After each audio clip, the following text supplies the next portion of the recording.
STV 상생방송 좋아요, 구독 눌러주세요.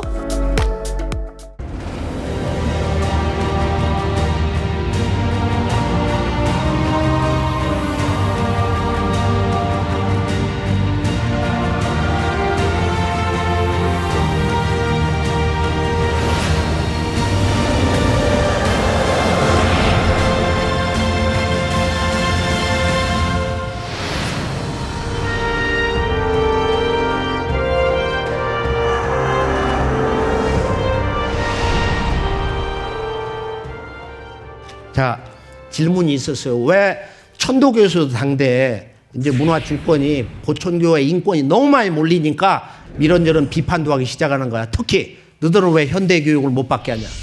너희들은 왜 가장 그 부패한 그 구역사의 잔재 상투를 털고 다니냐? 갓을 쓰냐? 반사회적이다 이거야. 그런데 이 문제는 워낙 중대하기 때문에 이 보천교의 실제적인 내적인 그 진리 사명이 뭐냐 하는 것은 우리가 상제님을 전체 9년 천주공사 상제님이 31살 되시던 서력 1901년부터 천상 보좌로 떠나신 1909년 음력 6월 24일 9년 천주공사에서 후반 정미년, 무신년, 기유년 해가지고 1907년 5월 달에 상제님을 만났어요. 이게 보천교의 운명이야. 이게 보천교 한계야. 상제님을 초기에 김영렬, 김자연, 김갑칠 뭐 이런 성도처럼 상제님을 거의 8, 9년을 모시면서 그 진리 말씀 전체를 들은 게 아니고 그 후반부에 실제 앞으로는 뭐 이렇게 남북 통일이라든지 남북 역사 전쟁이라든지 동북아 역사 대전쟁이라든지 핵무기를 갖다 없애는 이 화둔공사, 불문능 공사 이런 공사만을 이렇게 들으면서 상제님의 어떤 종통에 대한 대권 전수 그런 말씀을 듣고 자신감을 가졌거든. 그게 뭐냐면은 망건서 문제인데 상제님이 경서가 망건을 써라.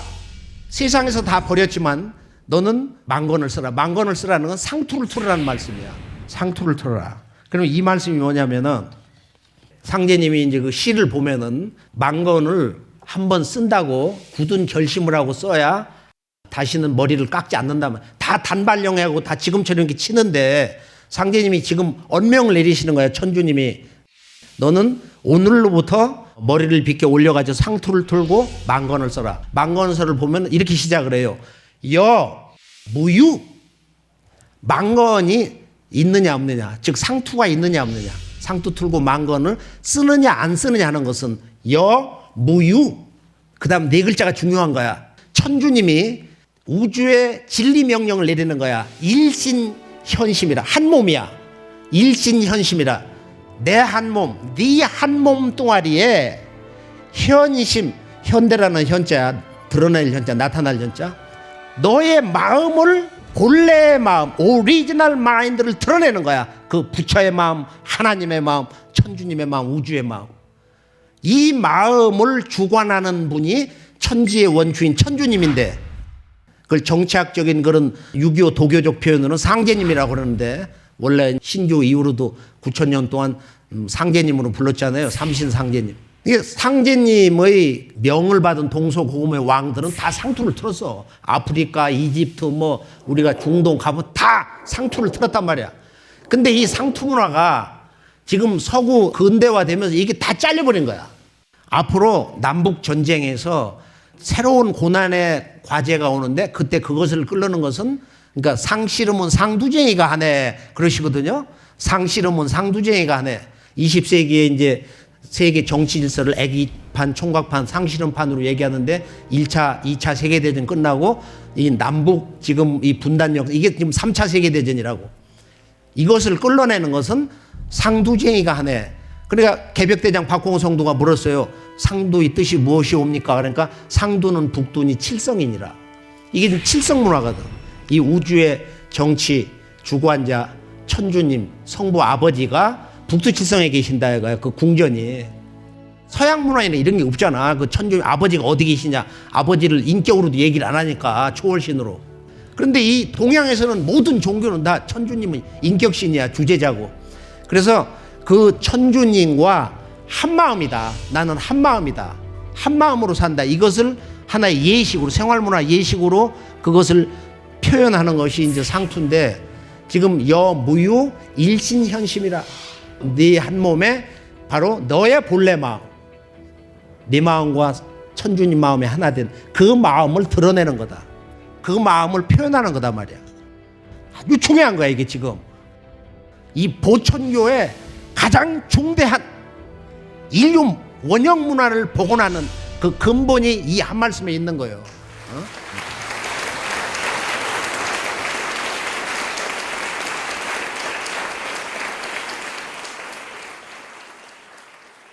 그 다음에 여기 보면은 무즉 상투를 틀지 않고, 즉 만건을 쓰지 않으면은 사만황, 네가 동서고금의 모든 제왕을 섬긴다 할지라도 그 일극을 이룰 수 없다, 이런 말씀이거든. 거기 보면은 필무일극이라고 그랬어. 필무일극이니까 네가 지금 뭔가 새 시대의 역사의 주인공, 제왕이 되고 싶은 너의 꿈은 필무일극. 일극이라는 건 한 가지 지극한 거거든. 이것은 천부경 삼극사상하고 연결되고, 단군 초대 시조 왕검이 중국의 군현홍수로 요순의 왕조가 멸망당하려고 할 때 내려주신 바로 국가 위기를 극복하고 국가를 경영하는 9가지 규범, 그 5번째가 황극이야. 그게 중국의 천자사상이 전개가 쭉 돼가지고 하은주가 나오고 춘추 전국으로 패망당하면서 거기서 이제 진나라 진시황이 나가지고 진짜 이제 천자 첫 번째 황제가 된 거예요. 그런데 지금 여기 보면 필무일극이다. 그래서 이건 원래는 이제 중앙에 있는 15진주 일극인데, 이게 보천교 궁전 11전하고 연결이 되는 거야. 지금 11전 궁전 탄생이 어떻게 해서 이루어진 거냐. 보천교의 문화, 도사상, 통일의 꿈, 미래 지구촌 문화의 모든 그 메시지는 그 궁전 11전에 있어요. 그 제후에 있단 말이야. 그래서 만약에 네가 이 만건을 쓰면은 몽일황, 그 한 사람 황제를 꿈꾼다 할지라도 기극 필달이라고 그랬거든. 너의 그 지극한 꿈은 반드시 이루어질 것이다. 지금은 뭐 사이비 교조, 역사의 그 악의 누명을 다 쓰고 있지만은 나중에 역사에서는 우리의 위대한 영웅이시여, 새 역사의 문을 여신 당신이시여, 관을 메고서 정읍 대흥리 아마 대한민국을 돌 거야. 그분을 위해서 한번 박수를 치세요.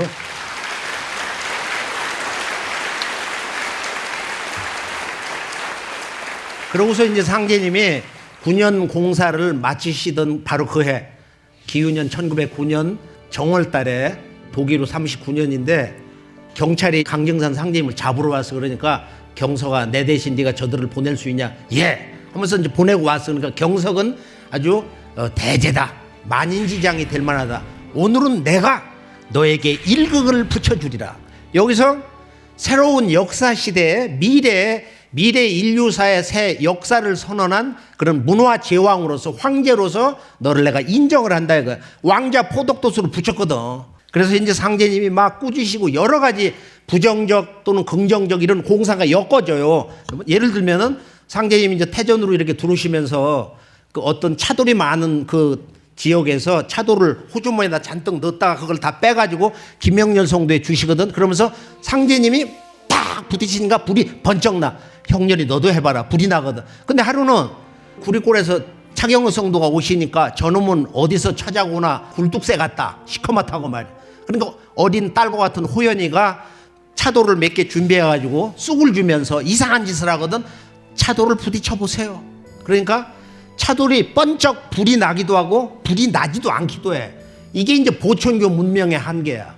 그러니까 문명은 후천 5만 년 역사의 그 대세, 상제님이 종통의 역사 대세에서 볼 때는 보천교가 출발점인데, 문명은 여기서 시작을 했는데 그 문명의 한계가 있다 이거예요. 어떤 경전도 없었고 상제님 말씀을 전체적으로 못 들었기 때문에, 진리적 한계, 그런 진리 문화적 한계 때문에 이 보천교가 명운을 다하는 그런 문제가 있었습니다.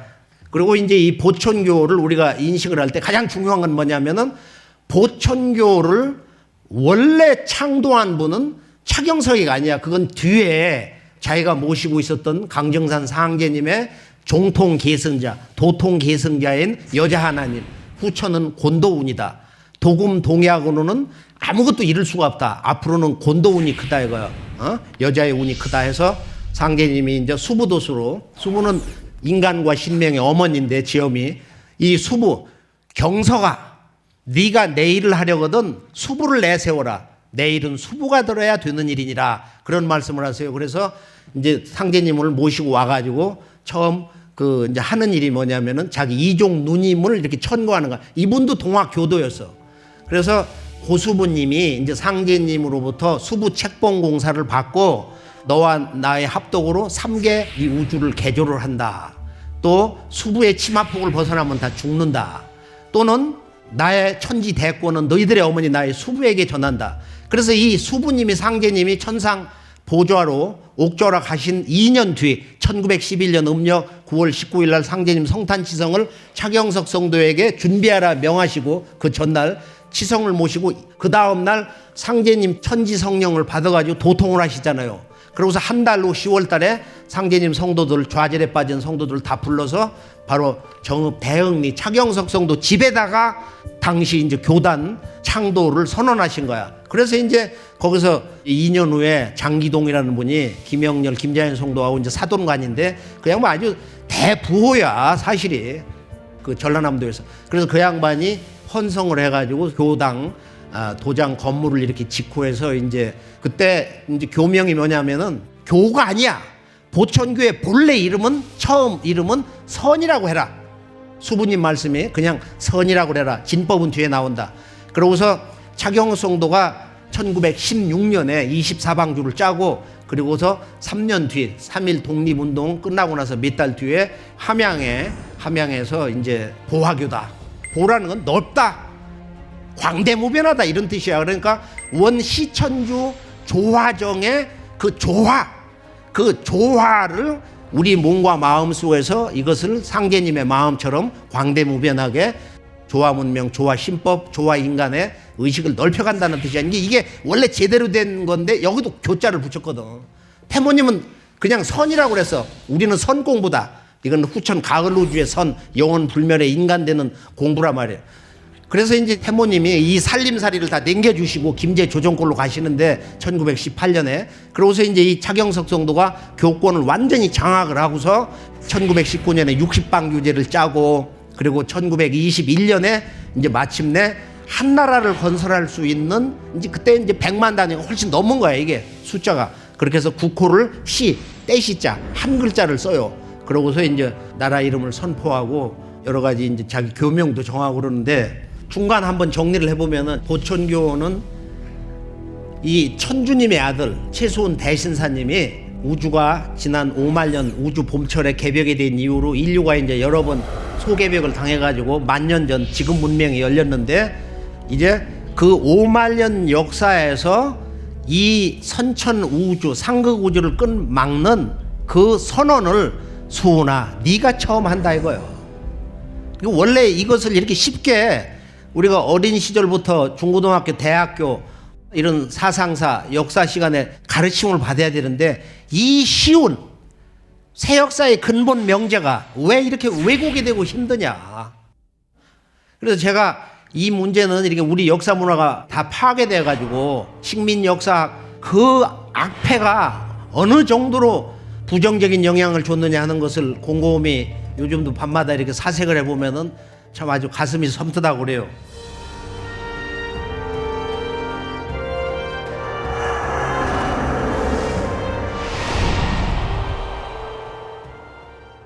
자, 이 11전의 문제, 보천교의 진정한 이 문화 정신은 도의 체, 도의 본체, 도의 근원, 이 우주의 도의 영원한 진리의 근본 정신, 그 밑자리 정신을 11전으로 수학으로 나타낸 거야.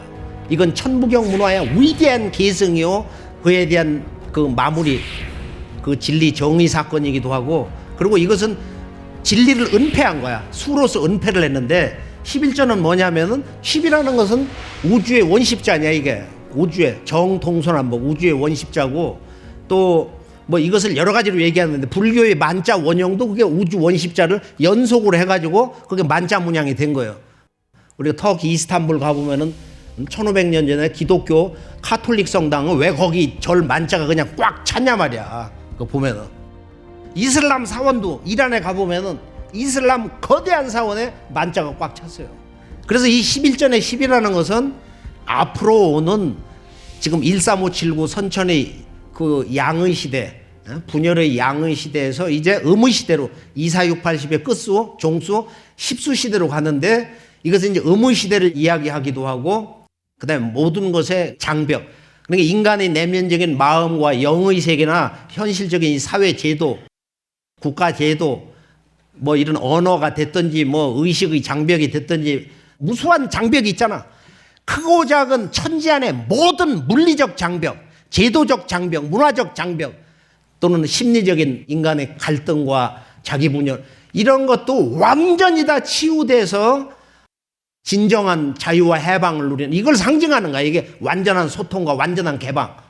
열 십자가, 이 가을의 정신이고 말이야, 성숙이고 통일이고. 그러고서 이것은 뭘 얘기하냐면 실제로는 이 신무국의 천지 가을 운수를 주장하는 바로 천주님, 인간으로 오시는 천주님이 상제님을 상징하고, 상제님의 도권, 그 진리를 상징하고, 즉 무국대도를 상징하면서 그 완성은 바로 일태극이 하는 거다.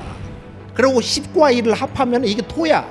이게 바로 단군 왕검이 정의를 해서 요순에게 내려주신 바로 그 군현홍수 치수법의 환극이다 이거예요. 환극. 환극은 이제 지존의 자리. 일극이라는 것은 바로 한나라의 지존의 자리거든. 옛날에 이제 그 제왕, 상제님의 진정한 아들로서 유목문화의 그 대칸, 그 칸인데, 칸.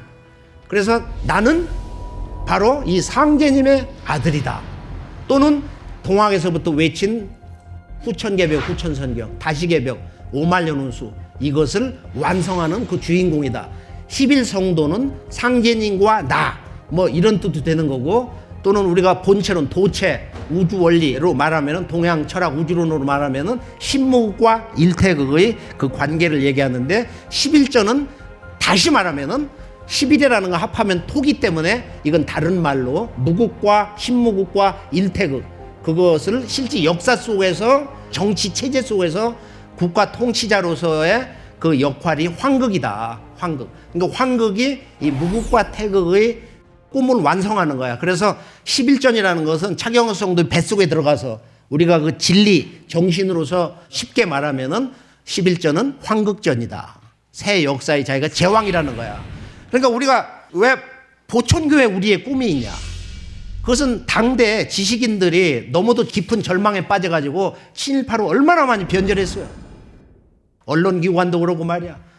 이때 민중은 바로 이 보천교회에서 말하는 이런 우주관에 근거한 새 역사 비전, 그 꿈을 그대로, 그 진리 꿈을 그대로 가슴속에 받아들이면서 차경석 성도는 우리의 꿈이다 해서 민중들이 차천자라고 한 거야. 차경석 성도는 얼마나 청렴했냐면은 항상 도망갈 준비를 하는 거야. 2조 때 정조처럼 말이야, 옷 2벌만 가지고 이렇게 생활하고, 그 엄청난 자금 거두면은 이렇게 지역에다 이렇게 분배를 해가지고 독립운동에서 북쪽에서 상해에서 어디서 이렇게 지원을 요청하면 손을 벌리면 누구도 지원을 해줬어. 거절한 적이 한 번도 없었다. 차경석 성도의 진정한 그 역할이 뭐냐면은 중요한 만동묘 사건인데, 상제님이 이번에 남북 통일의 역사 사건은 이 만동 정신으로 이루어진단 말이야.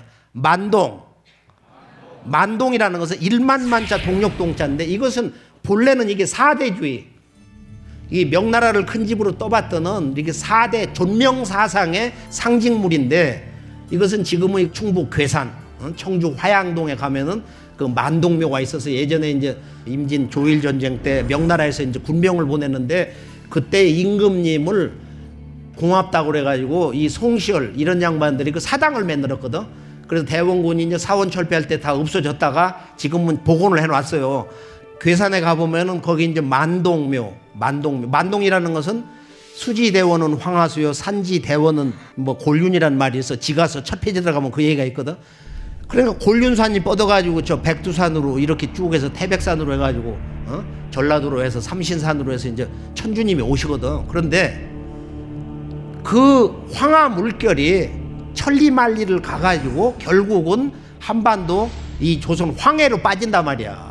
그러니까 만동의 정신을 만절 필동이야. 만번 산하의 근원이 되는 그 기운들이, 골륜 황하가 동쪽으로 만 번 굽이치고 꺾어져 가지고 마침내 지구의 그 중심 한반도로 간다, 혈자리로.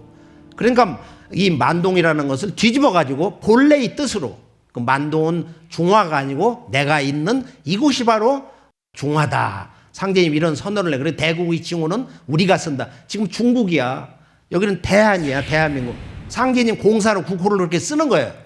이게 이제 만동인데, 상제님이 떠나시고 나서 2년 뒤에 태모님이, 우리가 보통 그 고수부님을 이제 천지의 어머니, 큰어머니, 태모님이라고 이제 모시는데, 그 고수부님, 태모님이 바로 천지 도통문을 여시고 나서 제일 먼저 아주 재밌는 대사건, 이거를 예식으로 봉행하시는데, 차경석 성도를 데리고 어디를 가시느냐면 바로 이 괴산 만동묘에 가셨어요. 1912년에 도통받으신 그 다음에 불과 한 10개월 만에 7월 3일 날 가셔가지고 여기서 9월 2일까지 약 60일 동안 천지에 치성을 올리게 하는 거야. 그래 여기서 이제 불평도 있었지. 여기 보면 막 태모님한테 혼나시고 그러는데, 그러고 나서 이제 만동에 대한 공사가 있는데, 그건 뭐냐면은 바로 이 남북 통일 역사 전쟁에 대한 공사가 나와. 이건 워낙 중대하니까 도전을 찾아서 많이 읽으세요. 간단히 정리를 해보면은, 상제님이 이제 이 혼란한 천하 대세 세계 질서를 바로 세우려면은 황극신을 이 땅으로 불러와야 된다. 그래서 황극사상은 단군 왕검이 정의를 해가지고 한 나라의 모든 그 국가 질서, 백성들의 그 안위, 국가의 존망, 이건 전부 그 황극 일극이 지고 있는데, 한 분 지존이 지고 있는데, 어떻게 이제 나라를 경영하고 어떻게 마음을 닦아야 되느냐, 이것을 단군 왕검이 중국 왕조 역사에다가 교시로 내려주신 거야. 그래서 중국은 영원한 동이 문화의 원주인 이 단군 조선의 문화 제자들이란 말이에요.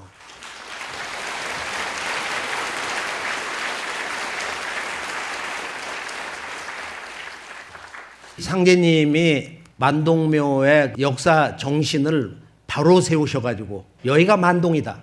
그러니까 서양 문명이 어디로 가든, 미국 문명이 어디로 가든, 중남미 문명, 동남아시아, 인도, 황하 문명이 어디로 가든 그것은 만동, 반드시 만절필동, 만번 굴르고 해가지고 바로 원문화의 종주, 동북아의 이 지구 혈자리 한반도 대한민국으로 굴러들어온다.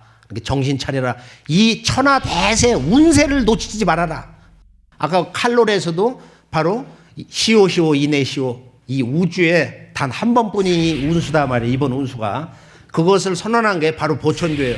그래서 그 운수를 받는 1번 타자가 이제 차경석 성도인데, 차경석 성도는 이런 그 상제님의 그 진리의 전체를 알 수가 없었고, 또 우리 역사 문화에 대한 그런 한계도 있었고, 또 이 세계 정세, 세계 문화의 대세를 그 양반이 실질적으로는 전체를 다 읽을 수가 없었다. 그러니까 그분의 그 입지 조건 자체는 모든 게 그렇게 불리해서 그 양반이 편의돼준 그 민중들이 함께 수행을 하고 개벽을 기다리면서 순수하게 이렇게 일심으로 성경신을 다한 그것밖에 없단 말이에요.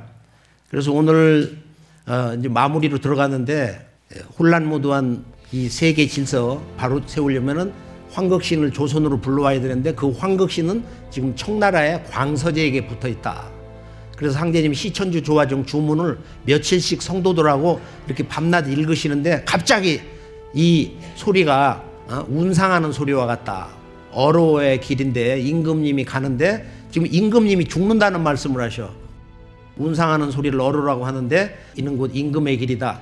황극신의 길을 튀어놓으라 하시면서 상씨름이 넘어간다 그러시거든. 상씨름이 넘어간다. 그게 남북 통일의 분단의 역사가 해체되는, 남북 역사 대전쟁의 초비상 상황으로 들어간다는 거야. 그 말씀을, 그러니까 남북 통일의 역사의 변전의 그 결정적 운명의 시간을 상제 뭐라고 하시냐, 상씨름이 넘어간다. 우리 연구원 세계 영어 박사들이 매가지고 이 넘어간다는 어떻게 써야 됩니까? 별의별 얘기를 다 해. 상제님은 미래 시제가 없어. 천지의 원 주권자는 조화 의식이기 때문에 과거 미래 의식이 없어요. 항상 영원한 현재 지속이란 말이야.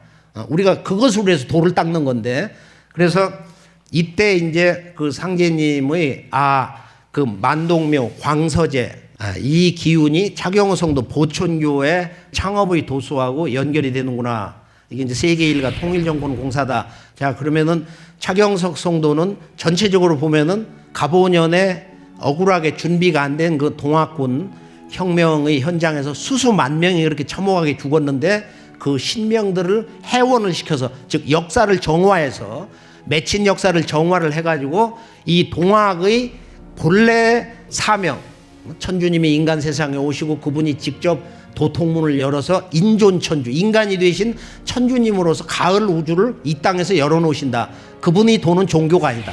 인류의 모든 전 영역이 통일된 그 아버지의 새로운 진리 말씀체계 무국대도에 의해서 새로운 세상이 열려나가는데, 이제 그것을 선언한 거야. 그 이상세계를, 후천개벽, 후천선경을 이렇게 선언을 하고 그분들의 시천주 주문을 읽고 실제 그 세상을 이루는 천지조합공부 태을주를 읽었어요. 자, 차경석 성도는 실제 이 모든 공사 도수, 장군도수, 초패왕도수, 그 다음에 동학신명 해원도수, 그 다음에 일극도수, 내가 마침내 너에게 새 역사의 문화제왕, 새 역사 제왕의 신권을 부여를 한다. 지금 스케이트 잘 타도 뭐 스케이트의 여제, 바둑만 잘도 바둑의 황제, 씨름만 잘해도 뭐 주먹으로 어떻게 잘 날려도 뭐 주먹의 황제 되는데, 조선 땅에서 문화의 황제가 나왔다는데 왜 그렇게 잔말이 많어? 왜 이렇게 그걸 가지고 사이비로 몰고 역사의 불량배로 몰고 왜 그렇게 어둠 속에 쳐넣으려고 말이야? 시비를 거냐 말이야. 잘못된 역사 해석을 하면서. 그래서 우리가 이 차경석 성도가 인류 역사에 가장 배포가 큰 진정한 새 역사의 문을 여는 대영웅이라는 것을 상제님이 인정을 해주셨는데, 이 양반은 뭐 몸집이 아주 굉장히 거대하고 뭐 이렇게 소를 타고 가다 보면 어떤 때는 소가 주저앉는데 감당을 못 해가지고 그렇게 아주 장대하고 말이에요. 장대. 그런데 누가 더 그럼 대장군감이냐? 그래서 박공우 성도하고 차경석 성도를 태전해서 거기서 이제 씨름을 하는데, 안타깝게도 위대한 영웅이 박공우 성도한테 패했어요. 이거는 먼저 차경석을 장군으로 쓰고 개척자 포교 대부흥의 장군으로 쓰고 마지막 통일의 역사를 여는 그 개벽대장은 바로 박공우다. 그래서 이번엔 남북 통일의 천지 신장들을 거느리고 개벽을 집행하는 통일 개벽은 바로 박공우 성도가 주역이 돼서 하는 거다. 그 박공우 성도로부터 도를 전수받아서 원불교가 나오고, 원불교는 말이요, 상제님이 따님에게 너 이 글을 앞으로 너에게 찾아오는 가장 잘해주는 사람에게 전해라. 그런데 그 글자, 네 글자가 뭔지 아세요? 그 상제님이 미륵불로 오셨기 때문에 금산사 가서 아침이면은 새벽에 가서 참배를 하고, 얼마나 상제님을 잘 믿었나? 최고의 열성분자, 그 지극한 분이야. 소태산 박중비. 그 소태도 상제님 시루중자를 딴 거야. 소태가 소시야. 이대도 정산, 송규 정산. 그 양반 소정자야. 상제님 시루중자를 따온 거예요. 그래서 상제님이 이제 그 말씀 따라서 소태산이 하도 찾아와서 잘해주니까 그걸 내줘서 그 글을, 그 네 글자가 뭐냐면은 해요? 이리저리, 이리저리. 그래서 이리로 가서 원불교가 익산, 원래 이리. 그래서 저리는 뭐예요? 뭐 그렇게 묻는데 그건 안 가르쳐줘.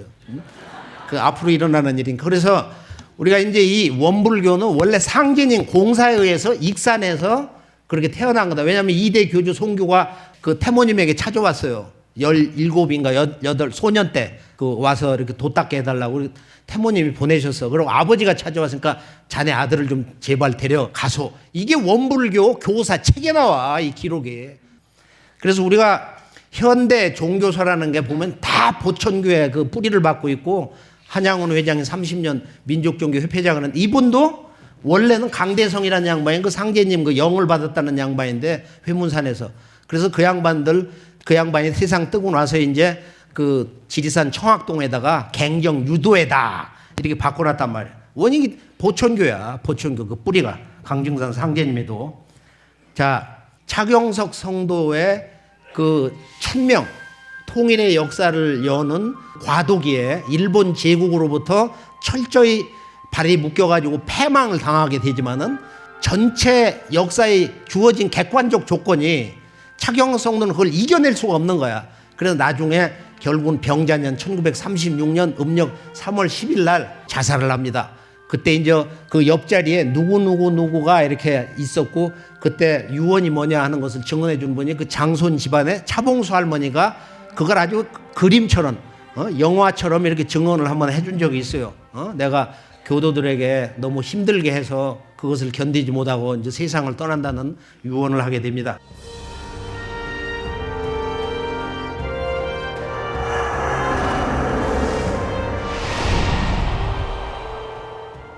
자, 보천교의 국권회복과 민족운동을 간단히 한번 정리를 해보면은, 보천교를 또는 이 땅에 있는 우리 한국의 고유 전통 종교를 파괴하기 전에 기본 정책으로 일제는 한국의 종교, 역사, 고유 사상, 문화, 생활 문화를 기록한 책들을 다 수거해가지고 남산에서 20여만 권을 불질렀어요. 일왕 특명으로 조선사 편수회를 만들어가지고 그때 아주 엄청난 거금을 들여가지고 바로 일본이 우리나라 근대사 조선사 35권을 쓴 거야.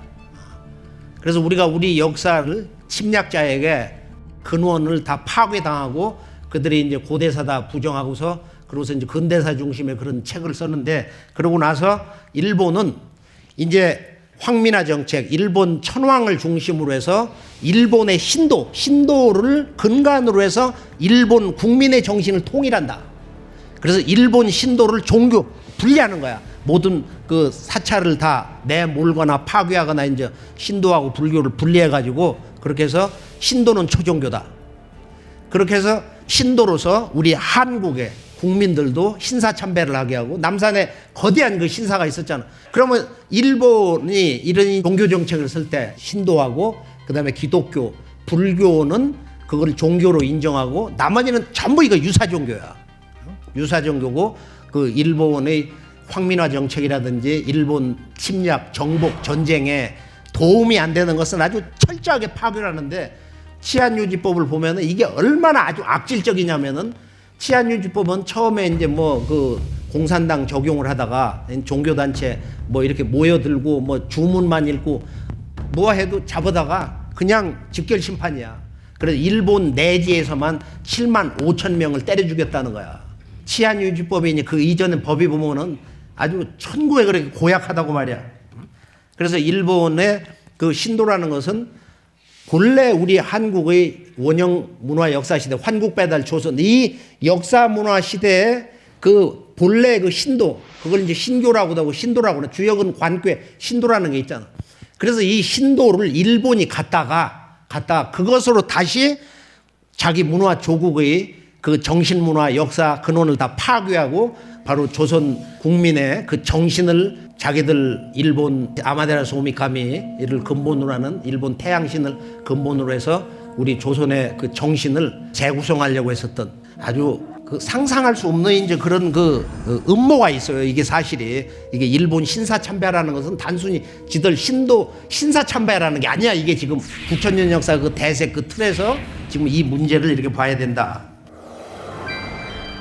일제가 1925년에 남산에 이제 조선 신궁을 그 설립을 하고 여기에다가 아마테라스 오감이라든가 그 메이지 천황의 신의를 이제 갖다 넣은 것은 이건 뭐 별거 아닌 일 같지만은 여기에는 상당히 무서운 계략이 여기 숨어 있어요. 그게 뭐 한마디로 말하면 사실은 이제 이 한민족의 혼을 끊어내고 정신사를 완전히 바꾸려는 그런 음모를 이제 갖고 있었던 겁니다. 궁극적인 목적은 조선의 사국 구주화에 있다 이렇게 돼 있어요. 이 조선의 사국 구주화라는 게 사국 구주라는 게 뭐냐면 알다시피 시코쿠와 큐슈를 말합니다. 그러니까 이제 뭐냐면 이 한국을 일본의 한 지역으로 바꾸려는 겁니다. 그리고 이걸 이루는데 매우 중요한 게 뭐겠습니까? 당연히 동화 정책이에요. 사실 우리가 동화 정책을 이야기를 하면 뭐 1930년대 이후 황민화 정책을 통해서 이루어진다 이렇게 이야기하지만 사실 그게 아니고 1910년 강점하는 직후부터 사실 그게 나타났다고 이제 보는 겁니다. 이 동화 정책이라는 건 알다시피 민족 의식을 그 약화시키고 민족 의식을 완전히 일본화시킬 수 있는 이런 가장 유효한 이제 그 방법이라는 거죠. 이러한 그 동화 정책의 크게 두 가지가 이 줄거리가 있는데 그게 뭐냐면 하나는 당연히 알다시피 역사하고 또 하나가 종교입니다. 하나의 그 정신사의 중핵을 이루고 있는 것이 어떤 나라든 어떤 문화든 간에 이제 종교가 됩니다. 실질적으로 그 당시에 보면 이 아마테라스 오오가미를 이제 제신으로 모시는 신사들이 거의 없습니다. 그만큼 이제 상당히 중요한 위치를 점하게 됩니다. 그런데 여기서 이제 또 하나가 있죠.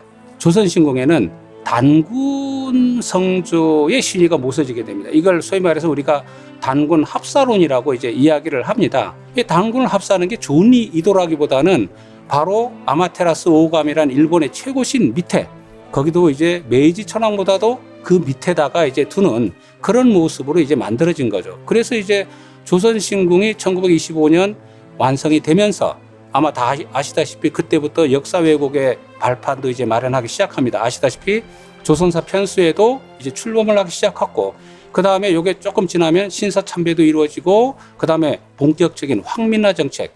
황민나라는 게 뭡니까? 천황의 백성들이지 않습니까? 천황의 백성을 만들려는 본격적인 동화 정책이 이제 이루어지기 시작한 거죠. 이거는 모두가 사실은 이제 한민족의 혼을 끊어내고 정신을 완전히 일본화시키려는 뭐 그런 전략에서 이루어졌다라고 해도 과언이 아닙니다.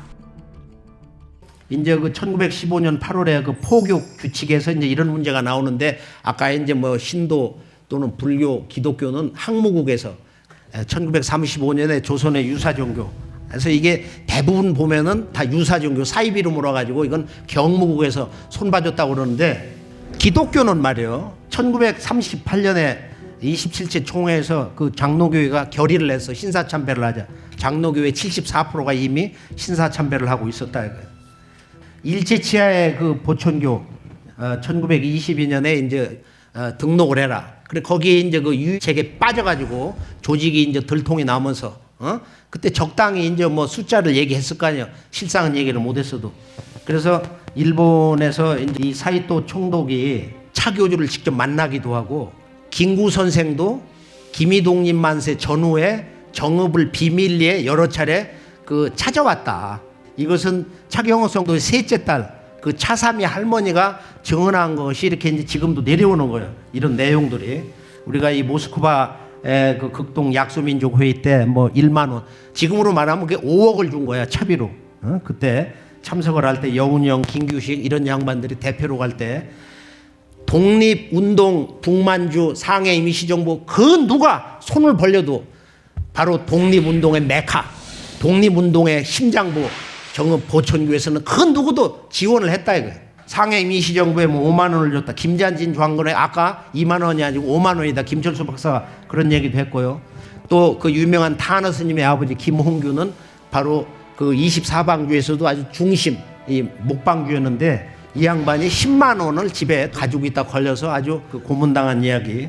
그다음에 그 김좌진 장군은 뭐 그때 부대가 해체돼 가지고 그래 절망에 빠져 있을 때 그때 그 5만 원을 받아 가지고 다시 부대를 다 모아서 무기를 사 가지고 청산리 대첩을 인도를 했단 말이에요. 지금 제주도에 이제 법정사 사건은 뭐 불교 승려도 껴 있고, 그러나 대다수는 이게 보천교 신도들이었다.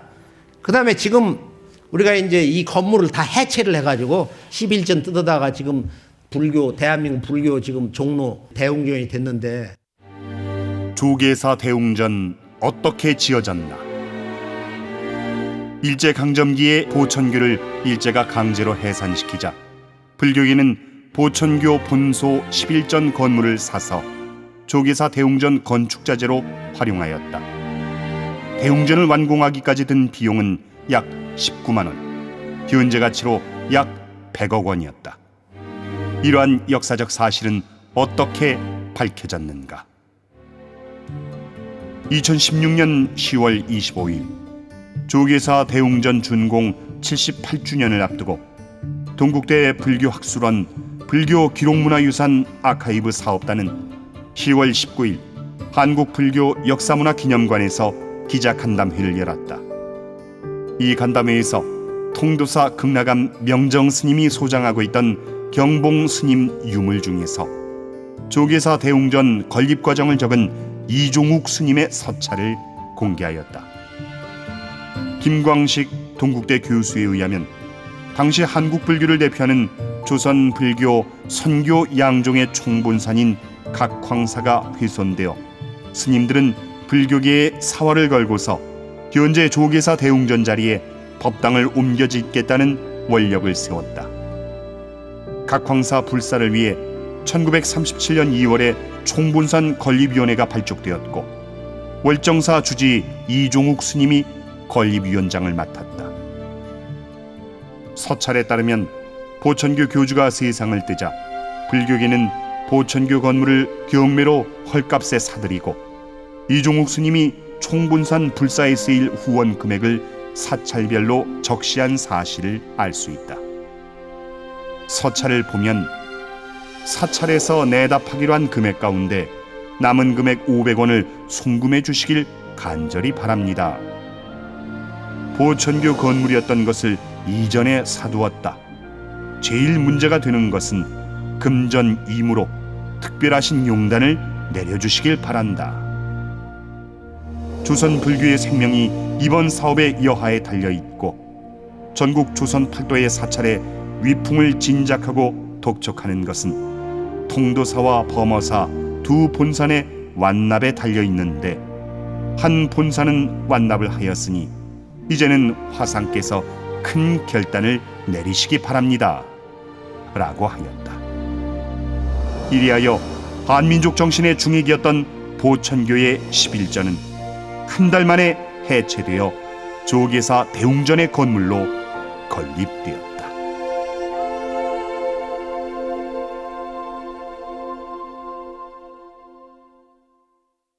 그리고 뭐 전주 역사, 여기 동대문도 그러고. 또 재밌는 건 뭐냐? 지금 청와대도 아니 대한민국 지금 통수자가 있는 청와대 이름도 보천교에서 온 거야. 이게 무슨 말이에요? 11전 궁전이 황기화와 청기화인데 이 청기화를 뜯어다가 예전에 그걸 경무대라고 그래서 경무라는 것은 대원군이 경복궁을 갖다가 이제 좀 중수하고서 거기가 무도를 하는 것을 구경하는 대다. 경무대인데 이걸 이승만 박사가 경무대로 해서 여기서 집권을 했거든. 그래서 이게 백성들에게 원한을 맺게 한 그 원부의 상징이라 윤보선 대통령이 1960년 그 12월 30일 날 이걸 갖다가 청와대로 고친 거야. 왜 청와야? 바로 보천교 11전 그 푸른 기와를 갖다가 얹었다고 해서 대한민국 청와대 이름이 여기서 나온 것입니다. 이건 잘 모르고 있어 우리나라 국민들이 거의. 자, 시간이 다 돼서 보천교가 추진한 자급자족, 물산운동, 뭐 유리공장, 제철공장, 재련소 설립을 시도했고 철도 건설을 추진했는데 일제가 이건 이제 다 뭐 그걸 못하게 만드니까 예를 들면 뭐 직물 공장이 지금도 50여 개가 있어 500여 채 집을 져가지고 그때 기술을 가르쳐주기도 하고 약업 회사를 설립하려고 차경성도가 직접 수원에 30만 평 부지를 조성을 하고 추진했는데 반대로 이것도 못했어. 정읍의 이제 전통 음악, 문화 예술 이걸 우리가 이제 우도 호남 우도 농악에 이거 농악에서 1등 받았거든. 이 농악을 보면은 제일 뒤에 한 사람이 이상한 사람이 쫓아댕겨. 꿩을 잡아서 여기다 옆구리다 차고 총을 들고 농악 때 제일 뒤에 이 한 사람이 쫓아댕기는데 이게 누구냐면은 외를 상징하는 거야. 이놈들이 와서 조국을 뺏었고 우리들 형제들 근 1000만 명을 쳐 죽였으며 민족 역사의 뿌리를 말살해놓으라. 그 침략자 외로서 이렇게 상징해가지고 거기다 건달 하나를 놨거든. 민족교육사업에서 보면 연진원이라고 그래가지고 11전 동쪽 거기에 이제 72칸 규모로 해서 한학을 가르쳤다. 여기 서당교육을 했고 보천교 청년단 16세에서 30세 보천교 청년 본래는 보천교 정의단이야. 보천교 교육운동. 보천교는 민족의 장래를 위해 자체 교육운동을 펼쳤다. 일제 식민교육에 대항하는 보천교 민족교육의 범위는 미취학아동에서 소년, 청년, 여성에 이르기까지 그 대상과 폭이 넓었고 더 나아가 대학 설립을 시도하였다. 보천교는 먼저 본소 내에 서당을 설치하여 전통적인 한학을 가르쳤다. 진주 보천교는 유치원과 소년회까지 갖추어 교육운동에 앞장섰다.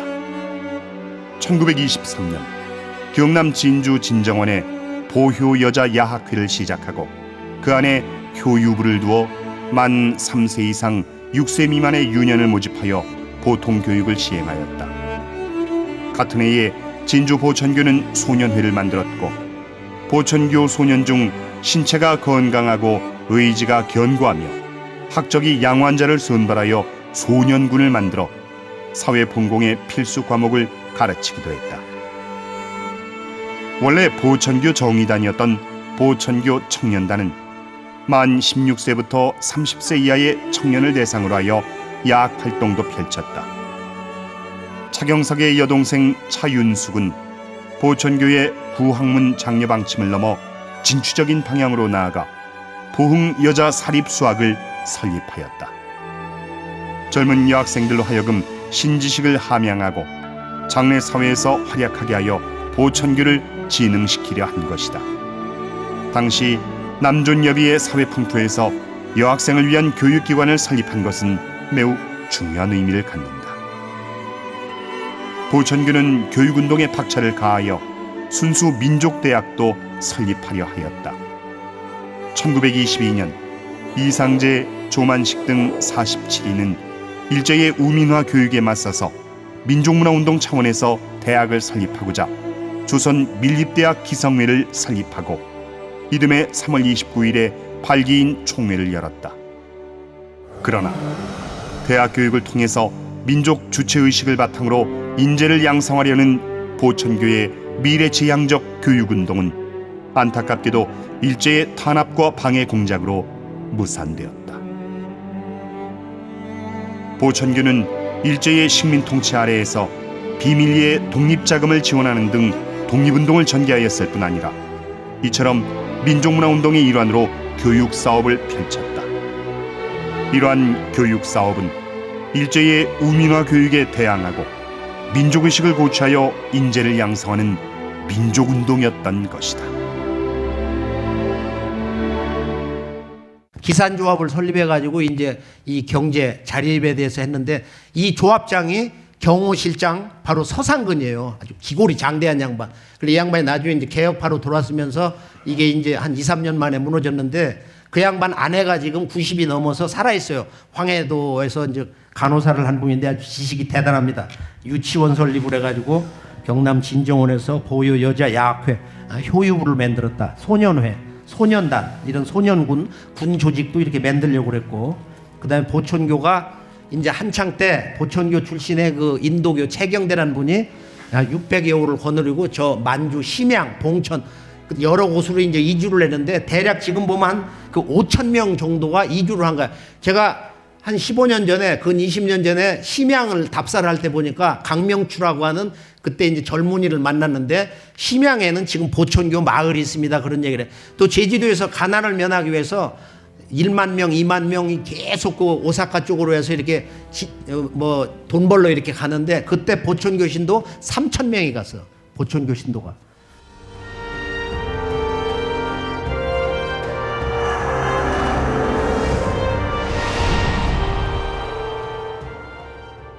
그래서 우리가 이제 이 보천교 폐망 그 역사 한계를 보면은 시대일보는 당시 동아, 조선 그 3대 일간지 하나인데 이걸 이제 최남선 이런 양반이 만든 건데 그 경영난에 빠져가지고 이것을 인수를 하는데 여기 이제 많은 저항이 있고 또 천도교에서도 막 성토문을 내고 또 뭐 문화단체에서 사이비 종교단체에서 무슨 신문사를 경영하냐고 말. 그래서 이건 이제 이면 계약하고 뭐 차교주가 포기해라 했는데 그때 추진하는 양반들이 이제 고집을 부려갖고 보천교 개혁운동이 일어나고 이 양반들이 결국은 출교를 당하면서 1차, 2차에서 결국은 보천교 개혁운동은 차경석 성도 암살단까지 이렇게 조직이 됩니다. 1927년 1월 10일 날 암살단이 이제 찾아오는데 거기 이다로의 여동생 여방주 그 이다리 형이 이제 준비를 해가지고 그 사람들을 다 물리치거든요. 시국 대동단 이것도 이제 그 보천교가 일본에 가서 이제 일본 정치 최고 지도자를 이렇게 만나가지고 방침을 이렇게 전수받는데 시국 대동단은 일본과 우리가 이렇게 함께 국익을 위해서 이렇게 함께 힘을 모으자 이런 단체인데 시국 대동단이 이제 시국 강연을 하면은 전부 일본 조종에서 뒤에서 조종을 해가지고 엉뚱한 소리를 하거든. 보천교를 친일파 만드는 비슷한 소리. 그래 거기서 막 주먹이 오가고 뭐 물건이 오가고 완전히 그냥 난장판이 돼가지고 이게 이제 보천교가 완전히 사회에서 친일파로 낙인 찍힌 어떤 계기가 되고 그랬어요. 1925년에 이제 나중에 이걸 해체하는데 보천교의 역사 운명에 대해서 원래 이 보천교는 차경석 성도가 교명을 그 뒤에 보화교 1922년에는 이 보화를 갖다가 그걸 등록하러 간 이상호 형제가 유학자 출신이기 때문에 천을 놓은 거야. 화보다는 천이 대중적이다 해가지고 그래서 보천교라고 했는데 물론 거기서 이제 아주 결정적으로 망한 또 다른 계기도 되지만은 그래서 본래 선으로 했다가 보화로 했다 보천으로 했다가 다시 이제 유교로 변경했다고 그러는데 실제 무라야마 지준을 세상 떠나기 2년 전에 만났는데 당신이 말하는 교리의 핵심은 뭐예요? 그러니까 대인대인은 무병이라 하셨어. 인의에 대해서 얘기를 해요. 인간의 인간됨이라는 게 인이다 어지린자. 그리고 인간의 그 성숙 완성은 의다. 그리고 인과 의를 유교적 해석이 아니야.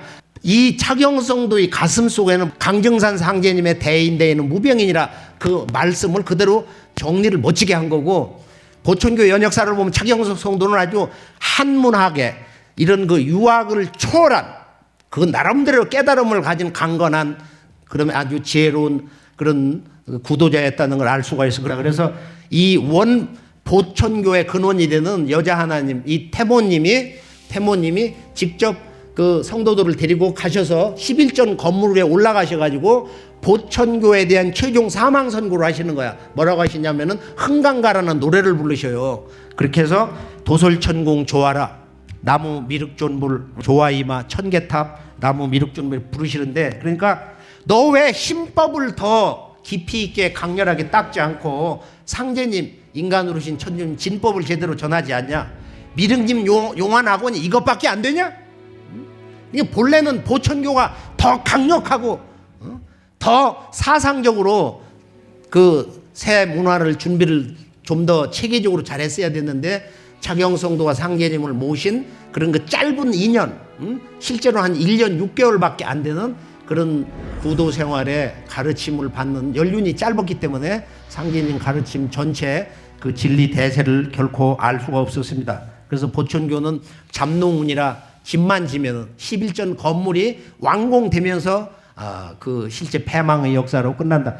상제님이 이제 이게 세계를 통치하는 그 상제님의 스타일을 보면은 상제님은 그 시대에 한 사람에게 명을 내리고 그걸 완전히 묻어버려요. 그러고 새 시대는 새 인물로 새 역사를 열고 그렇게 해서 해방 후 이변도원과 이제 우리 정산도가 1974년 5년 가변 을묘년에 이제 새로 일어나는데 우리 할아버지도 보천교에 아주 열렬분자였어요.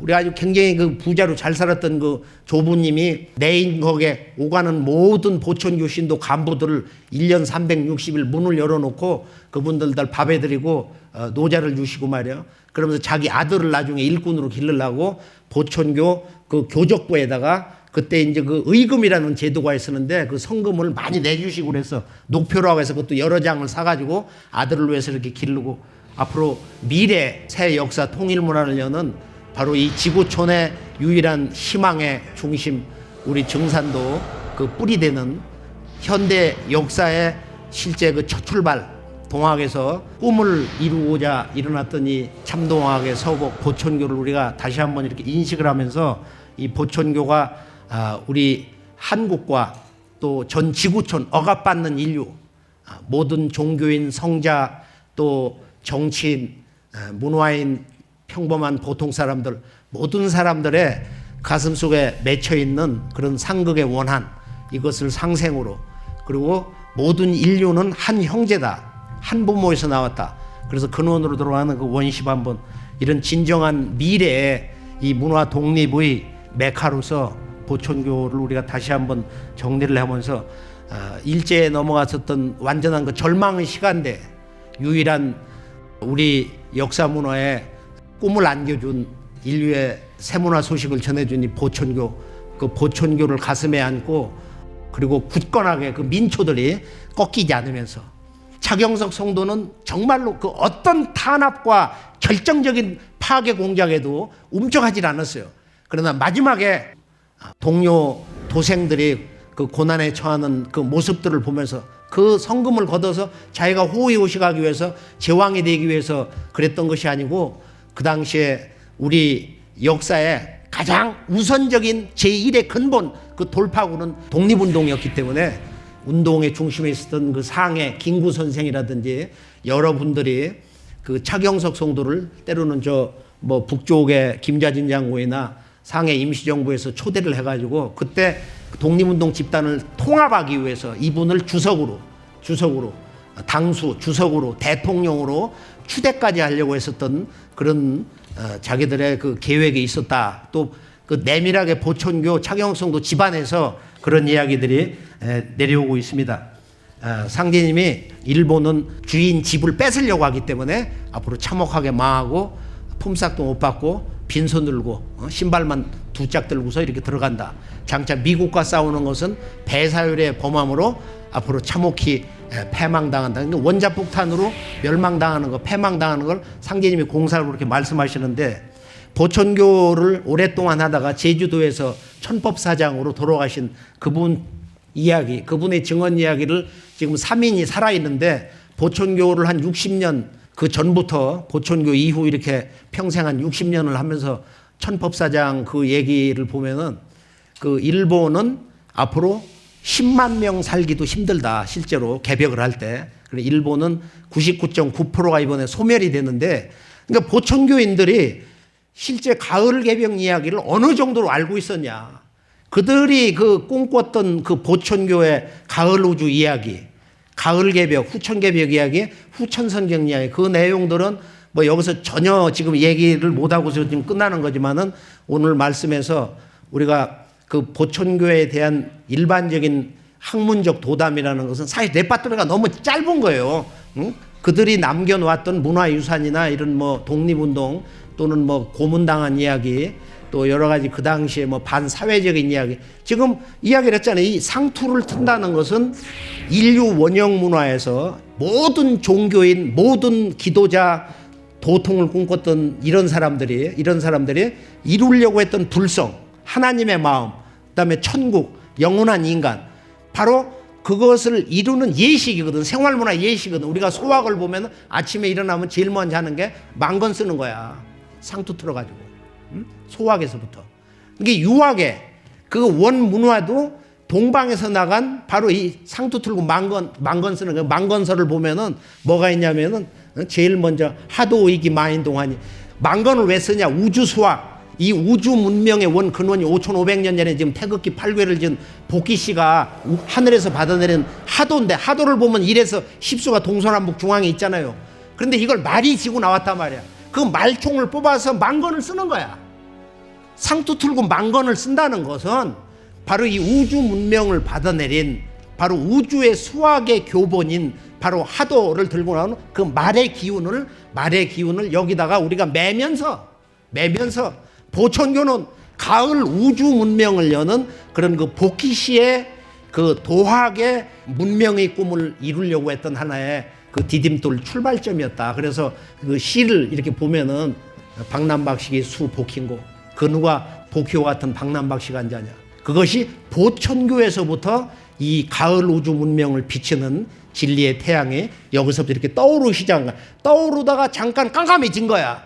그러나 다시 그 찬란한 가을 우주 후천개벽 후천선경에 무국대도 인간으로 신 천주님의 진리가 지금 STV 상생방송을 통해서 요동치기 시작했습니다. 앞으로 더 사랑해 주시고 더 즐겨 보시면서 이 보천교와 그 증산도 동학 이것은 셋이 아니고 그 일체 대세의 그 한 줄기 역사의 물결에서 앞으로 통일 문화를 넘어서 가을철 지상 천국시대 지상 성경 낙원이 우리들 손에 의해서 그것이 건설되고 우리들 손에 의해서 경영이 되는 것이다. 오늘 오신 모든 이들이 이 상제님의 진리 원전 도전을 제대로 읽으시면서 후천 그 선경 대역사를 직접 참여를 해서 그 중심에 서셔서 새역사 통일 문화의 주역이 되실 것을 축원하면서 오늘 말씀을 여기서 마무리 짓겠습니다. 감사합니다.